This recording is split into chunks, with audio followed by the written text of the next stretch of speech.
સુરતમાં પીએમ મોદીની મુલાકાતને લઈ ઇન્ડોર સ્ટેડિયમમાં બેકડ્રોપ તૈયાર કરવામાં આવ્યું છે. ગ્રીન પ્રોટોકોલ અંતર્ગત આ બેકડ્રોપ બાંધણી, અજરખ અને બ્લોક પ્રિન્ટ અને આભલા વર્કથી તૈયાર કરાયું છે.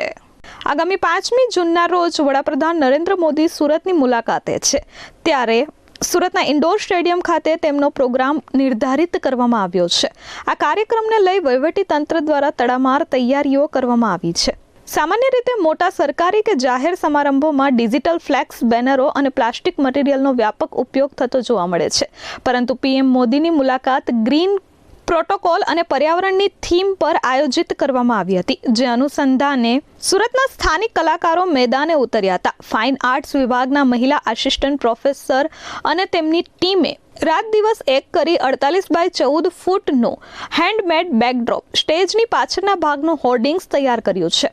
આ ભવ્ય કલાકૃતિને સમયસર અને આકર્ષક રીતે આખરી ઓપ આપવા માટે યુવા કલાકારોની ટીમ સ્ટેડિયમ ખાતે અવિરતપણે કામગીરી કરતી નજરે પડી હતી. આ ભવ્ય બેકડ્રોપના નિર્માણમાં 0% પ્લાસ્ટિક અને 100% કુદરતી સામગ્રીનો વિનિયોગ કરવામાં આવ્યો છે.